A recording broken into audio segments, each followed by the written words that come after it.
Okay, so a follow-up in a video with my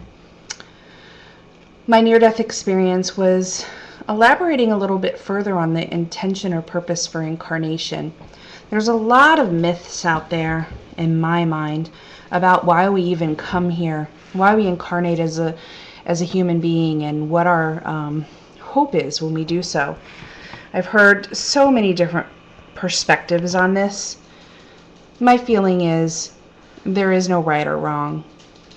Take what feels right to you. What doesn't, discard it. The best way to know if it's real for you is feel what your body feels when you hear it.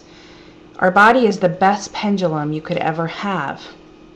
This is why kinesiology works. If you hear something and your body tightens and resists, then often something isn't sitting right for you. I've said over and over, I don't need to be right in any of this. In fact, I have absolutely no attachment to being right. I'm sharing from my experience, and if it resonates for you, fantastic.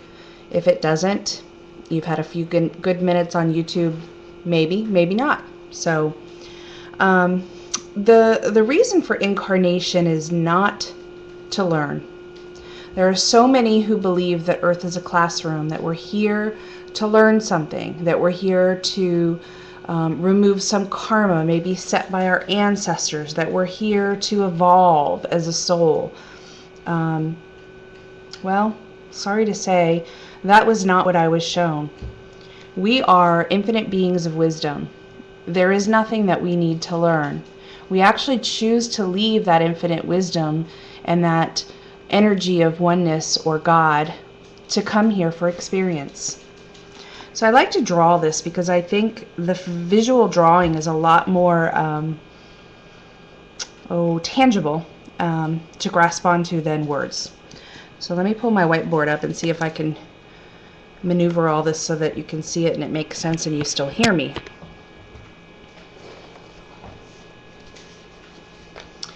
So visualize, if you will, don't be worried about seeing me right now.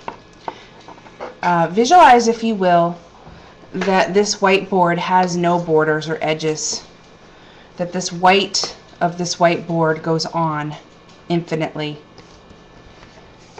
See if I can make that so in the image. There we go. Although we've got a reflection. Just to visualize that this is everything. Everythingness and nothingness at the same time. There's no borders or edges or doors. It just goes and goes and goes. That is, in fact, our experience when we're not in our physical body. The oneness of everything, and I experienced it, and it was the most beautiful feeling ever. So in this, we are energy, all connected. There's no end to it. There's just this union of all vibrational everythingness and nothingness. That is God. And you are a part of that. Even now. So visualize, if you will, or imagine, if you will, how you experience you in that. There is no individuality. There's no me in this. There's really no way to know a me in this. So now imagine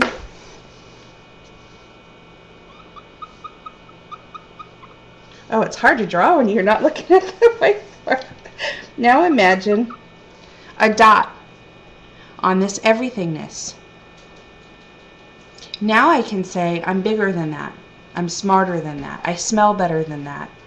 I'm wiser than that, because I have all these things to compare it to. I've created this little illusion of independence. Now, let's see if I can do this and still... That is incarnation.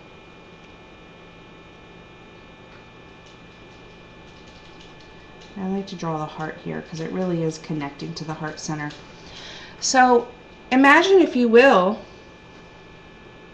you've chosen to incarnate into this physical presence, yet you've never become that. It's an illusion. You've never left this everythingness, or God, or energy, oneness, whatever you want to call it. You've never left that. You've created this illusion of separation in this apparent story of incarnation. Okay, and then in that, you come to this playground called Earth.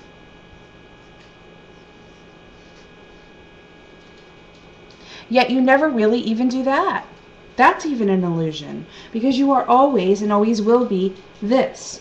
Call it consciousness, call it God, whatever you want to call it, universe. Now in this physical body, or what I like to call a car, your soul can experience all of this in this illusion of individuality, right? Because in this everythingness and nothingness, there's no ability to know Kelly. There's no ability to know cold or hot. Because I'm all of that. I am cold. I am hot. I'm all of it. So how can I experience it if I am it? So you come to Earth for experience. That's it. That is it. And in experience, you have this soul map that we talked about, or this soul plan, with all these other souls that have also chosen to come and have this same illusion. And it goes on and on. Because there's not one soul that you have an experience with here that you don't have an agreement with. Even that guy that passes your car when you're sitting in the bank line is in this plan. So why come here? Because in doing so, you're allowing your everythingness to know the experience. It's like saying to a mirror, what does your reflection look like? The mirror can never ever tell you. A mirror will never see its reflection. Just like you, in your everything and nothingness, can never ever have a thought about you that is true. As soon as you say it, it's not you. I know it's a lot to wrap the head around, especially because we've been conditioned from such a young and early age to believe that we're here to do so many things. Gosh, we as little children are told from a young age, some of us, that we have to fix things that our ancestors did. I mean, even my family changed their maiden name because of something that happened that was scandalous before my great-grandmother was born. It's probably something like a bank robbery, or maybe somebody got pregnant young. I don't know. It's amazing. We are conditioned from such a young age to believe that we have so many things that we need to do. I say again, you are not a human doing. You're a human being. You're simply here to be. Let the experience flow. It's already charted. Don't hold any judgment or story or label around it being good or bad or right or wrong. It is a gift. You're only seeing a tiny piece of the puzzle as it's unfolding in its bigger, broader picture. That's why we always have such wide hindsight 2020, because we can see a bigger perspective of it.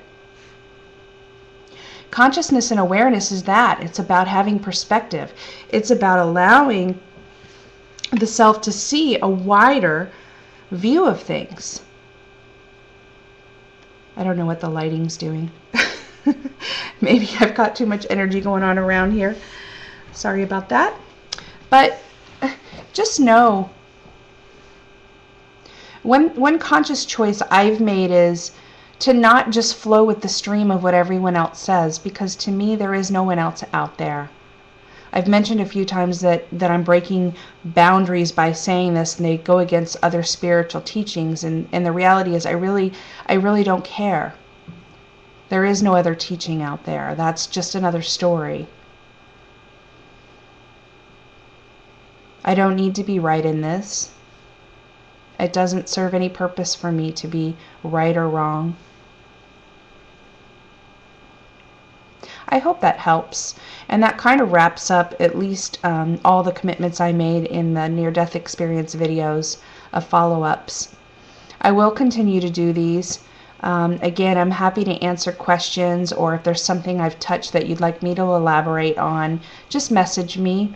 I don't have to use your name. I will keep anonymity and just give a title that makes sense to you, that it's a response to your question.